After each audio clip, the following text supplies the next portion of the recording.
Debbie, Carrie and Kelly Grimm have just ordered a pizza together at the Tuscany Tavern. I was reading a story online about a 12-year-old girl who was raped by her uncle and had gotten pregnant, and her parents refused to let her have an abortion, so she was forced to bear the baby and then give it up for adoption. Then, less than a month after she had given birth, and the day before her 13th birthday, she killed herself with poison. Wow. So she was really traumatized. She left a suicide note that said her parents were, and I won't quote the exact words, "damned hypocrites for claiming to be pro-life, but never respecting my life. By making me bear my uncle's baby, I was raped twice. Enjoy your lives without me." Her own mother made the note public and then filed for divorce from her husband over this. Even as a devout Baptist many years ago, I wasn't inclined to try to stop women from terminating their pregnancies. I once was discussing the abortion issue with Reverend Dave Owen and Dr. Drake. It is absolutely vital to protect the unborn.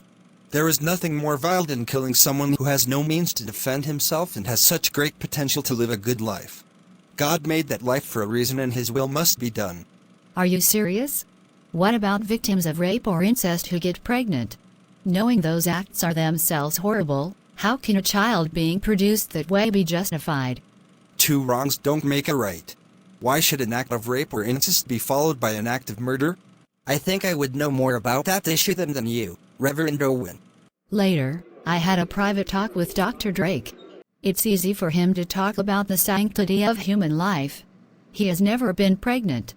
But as a cop, I've dealt with a rape victim, and the idea of her having her attacker's baby sickens me. I think I know who you are talking about. And I agree.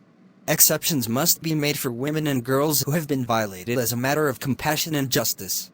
Pregnancy and childbirth are far more likely to kill a woman than a first-term abortion. But if you make such exceptions, that blows away the whole right to life of the unborn argument. You might as well go all the way and be totally pro-choice. Yes, I figured that out later.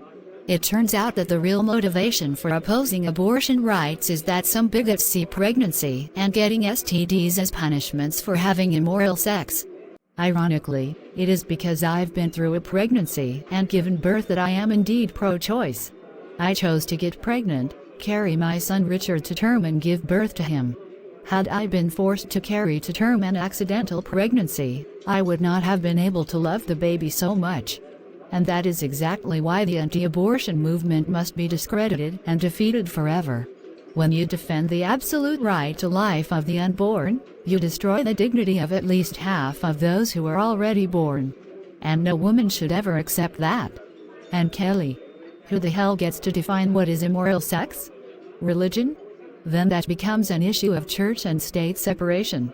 A state that includes people of both genders and various religions should have no say on the abortion issue, period. No argument from me.